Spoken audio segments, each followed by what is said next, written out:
د قرآن کریم د ترجمې څلور شپیتم درس سورة البقره 240 آیات.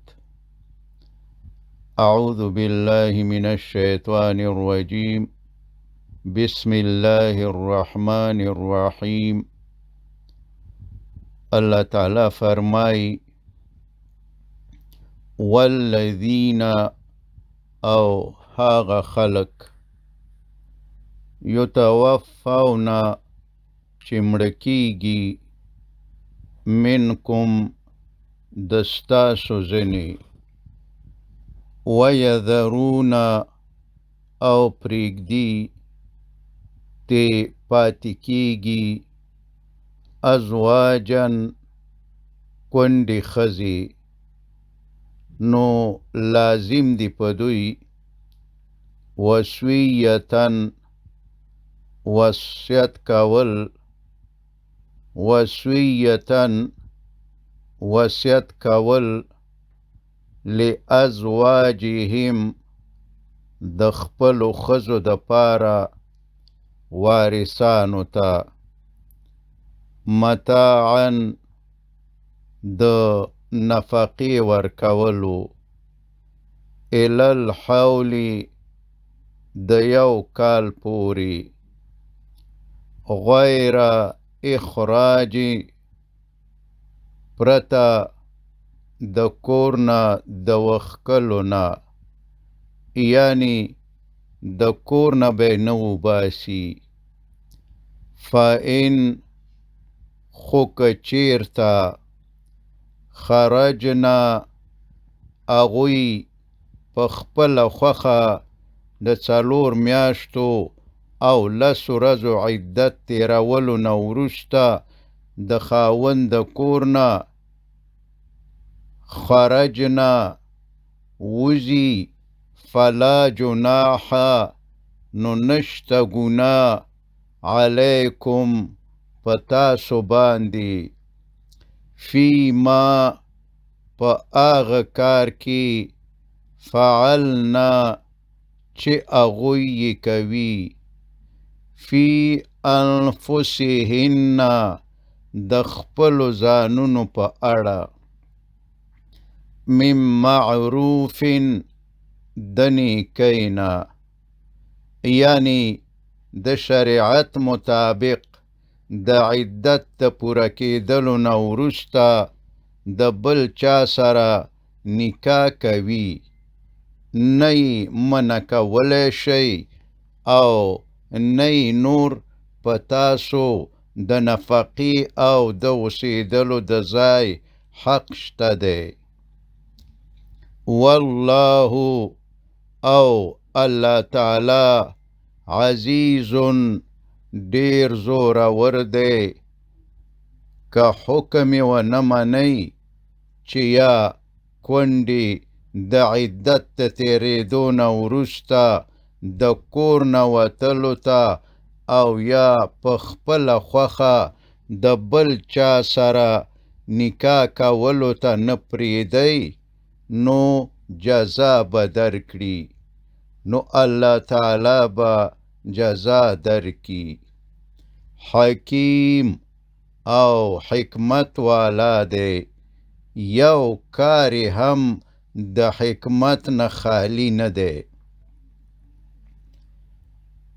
وللمطلقات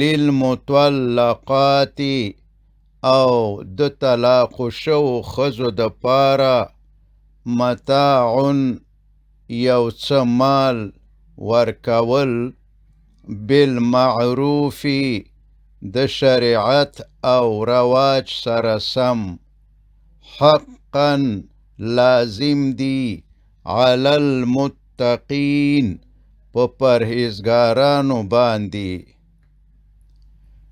کذالک همدارنګه یبینو بیانوی الله الله تعالی لکم تاسو ته آیاته خپل احکام لعلکم د دې د پاره چې تاسو تعقلون پوشی او شرعی احکامو تا عقل متوجه کړی. او الله تعالی فرمای علم ترا د آغی واقع نه مخکې راځي چې عبرت اخیستل تی ضروری وي. علم ترا آیا تا ندی کتلی الی الذین آغو خلقو تا، آیا تا د آغو خلقو په باره کې غور ندی کړی خرجو چې وتلی وو من دیارهم د خپلو کورونو نه، وهم او اغوی الوفن په زرګونو وو، حذر الموت د مرګ د ویرینا. دا د بنی اسرائیلو یو ډله وه تقریبا 10,000 خلکو چې د جهاد د ویرې د خپل کلی او کورونو نه وتښتېدل د دې دپاره چې مړه نشي.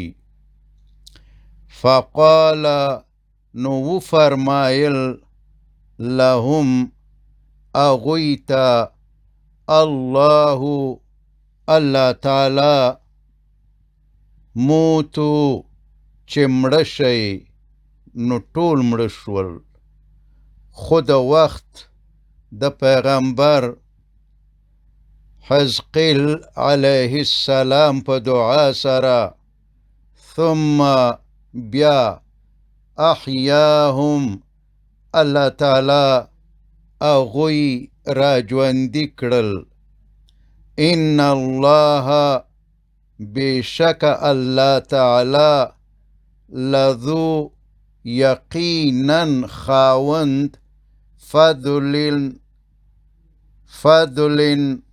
د فضل او مهربانی دی علی الناس په انسانانو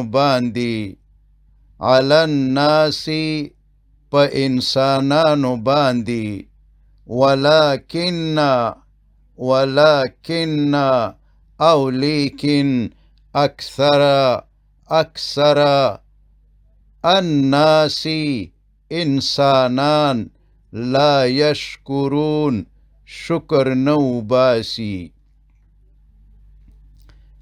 او فرمائی وقاتلو او تاسو جنگ کوي فی سبیلی پلار کی الله د الله تعالی. واعلمو او پوشی تاسو ان چې بشکا الله تعالی سمیع خ اوریدون کے علیم او خ عالم دے. او فرمائی من ذا الذی څوک دے آغا کس یقرضو چې قرض ورکوي الله تعالی تا قرضا حسنا قرض حسنا چې خاص د الله تعالی د رضا د پاره د الله تعالی په لار کې د زړه د کومي مصرف وکړي، په اخلاص مصرف وکړي. فیضاعفه نو الله تعالی بزیات کړي ثواب د قرض حسنه له اغتا اضعافا پزیاتوالی کثیرتن دیر سرا. والله او الله تعالی يقبض تنگوي رزق ويبسط او فراخوي رزق وإليه ترجعون او خاص الله تعالی تا ببیرته ورګرځول کیږي د حساب د پاره به الله تعالی ته وروستل کیږي. وصلى الله تعالى على خير خلقه محمد وآله وأصحابه أجمعين.